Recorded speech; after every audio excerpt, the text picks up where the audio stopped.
You're watching the In Vegas Style, and today I'm reviewing the iOS beta version of iOS 10 on your Apple device. One of the first things you'll notice is that when you have your iPhone flat, your device, and you actually pick it up, you'll see that the screen illuminates. Now, it only does it for a second, but if you have notifications, emails, maybe instant message, weather notification, that kind of thing, it'll pop up the moment that you're on a flat surface or just leveled like this, and then you pick up the phone. Now, while you're in the screen, if you swipe to the right, what you get is your apps. You get Siri suggestions, and if you keep on scrolling, depending on what you have, maybe news, that kind of thing, it'll show up right there. So what happens if you swipe the other direction? Well, you automatically get your camera, so it's a cool deal. I've used it a few times actually at Mount Charleston this weekend. Now the home screen is really familiar. It doesn't look too much different, but if you swipe from the bottom up, you'll notice that this area here has a little bit more of curvy buttons, right? So they're a little bit more roundish. If you swipe from the top down, same thing, and now you have your recent activity from today, yesterday, and if you keep on going, you can keep on going further back. Now texting is actually pretty cool. You have a few options this time around, and so if I go down here to this text message, if I click on this icon right here, it'll take me to the App Store. So let me go back so you can see what I'm talking about. So this is called Apps Plus Messages. And as you can see, you can download different types of different little packs.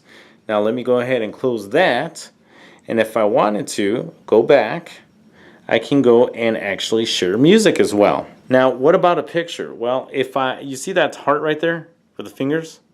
If I select that, now I have the option to actually draw on here. So I can draw a heart and I can change the color. And it's actually really, really accurate. Now going back, see, and you get the animation. Now, whoops, I didn't mean to close that, but let me go back here. And you can also take pictures, right? The cool thing is you have a little bit more room to work with. So meaning I have a picture on top, picture on bottom, picture on top, picture on bottom. And then over here, it's the live camera.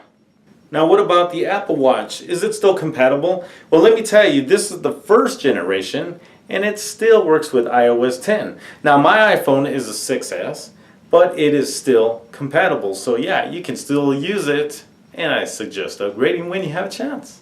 One of the things that stood out for me was an application called My Home. And with that said, here's the icon, and when I select it, it's called My Home. The thing about it is you can add accessories, and it's all about automation.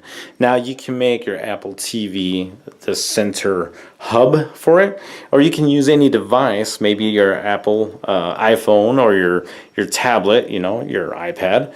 And what can you control? You can control pretty much anything that is electronic, right? So for example, anything that controls your light system, anything that controls maybe your TV, the on and off switching of your buttons, anything that has automation in your home.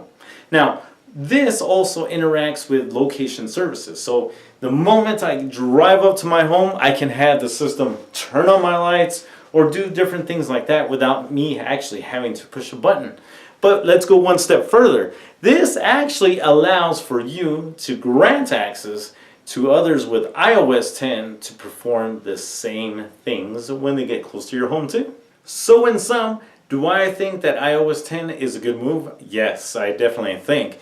It's very familiar, yet it still has some uniqueness. Now for the Mac, it's a little different. It bases itself off of Siri, right? And we're already used to that on our iPhone devices. But it has not slowed down my phone. I've been using it for a few days now, and I've only noticed a couple of issues with a couple of applications. But at this point, it is strictly beta, so it's still going through the process.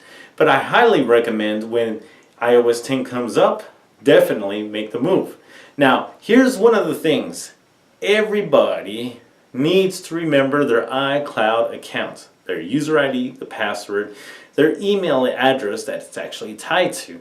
These are critical, especially moving into the future as security gets a little tighter, and if you really need to restore your device, keep that iCloud account information handy. And that's how you do it. You asked for it. The NVIDIA Style app is now on iTunes, so go and get it. And for more help, make sure to visit me at techsurvive.com.